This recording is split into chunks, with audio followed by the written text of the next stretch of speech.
If your mother has Alzheimer's dementia and she's living in a dementia unit, it can be difficult to know what to call the unit because there's so much stigma around dementia and prejudice, and it can be such an emotive term. You don't necessarily want to use that. So what do you call it?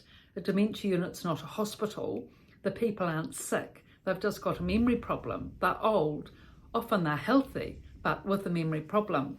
So when you ask the dementia residents themselves where they're living and what do they like the place that they're living in to be called, they unanimously say, we're living in a nursing home.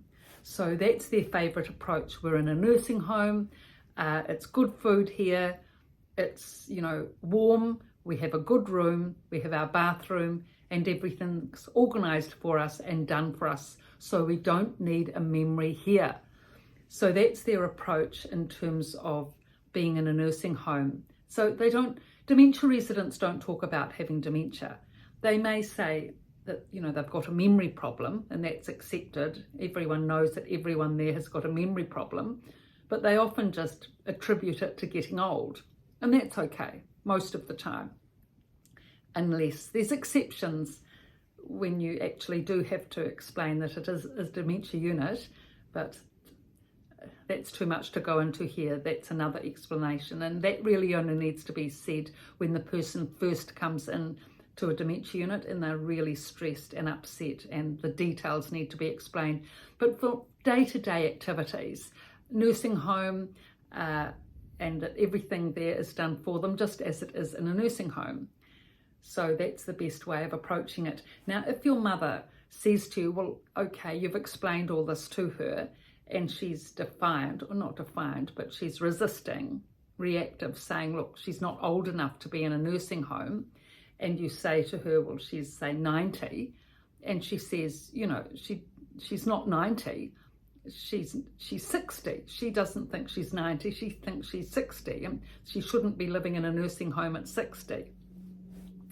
So one of the ways of being able to go about this, finding a solution to this, and how to go about finding a solution to this, what do you do if your mother's saying that she's a lot younger than she is, so she doesn't think that she should be in a nursing home where older people are and that everyone there is much older than her, so why should she be there? She's still thinking back in past memory, which is active, that she's younger, not realising in the present that she's a lot older. So one of the ways of being able to go about this is mirror identification.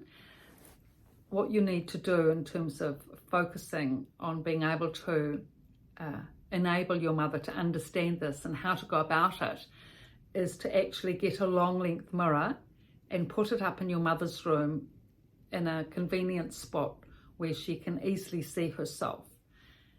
And what this does is that it identifies to her what age she is. If she can look in the mirror with you there beside her, if she can look in the mirror and see an elderly lady who's shorter with kyphotic shoulders, curved shoulders, a rounded neck and shoulder, like, that taxi, I don't like to call it a hump, curved shoulders, and she's thin and she's on a walker and she's looking old, then that will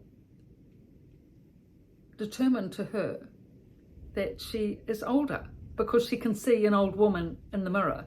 Now, if she identifies with that older woman being her, as she's speaking, she will see herself speaking to you in the mirror.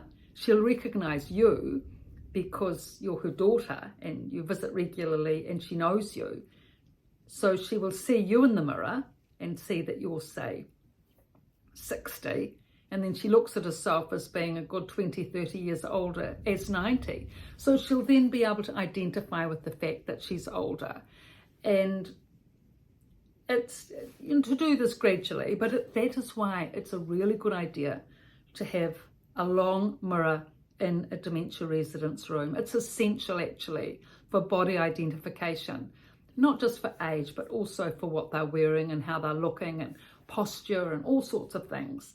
But especially for age identification, if they can witness in the mirror their age, it helps a lot in being able to identify why they're living in such a place.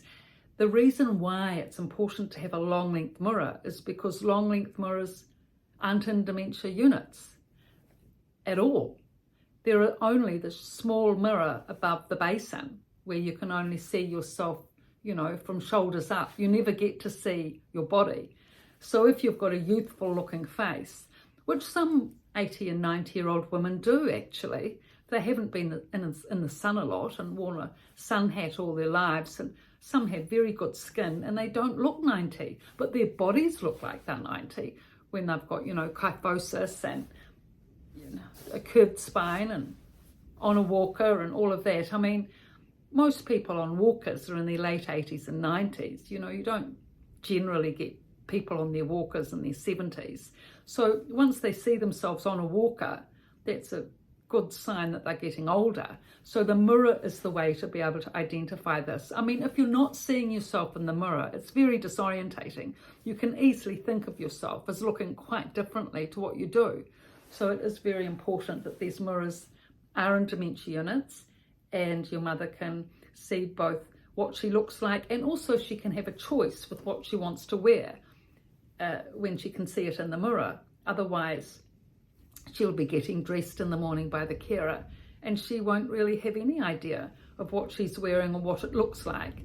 Whereas if she can look in the mirror, and if she likes blue, for example, and she prefers the blue cardigan to the red cardigan, it's good for her cognition to start to think through what it is she'd like to wear for the day and what it is that's comfortable for her and what it is that works for her.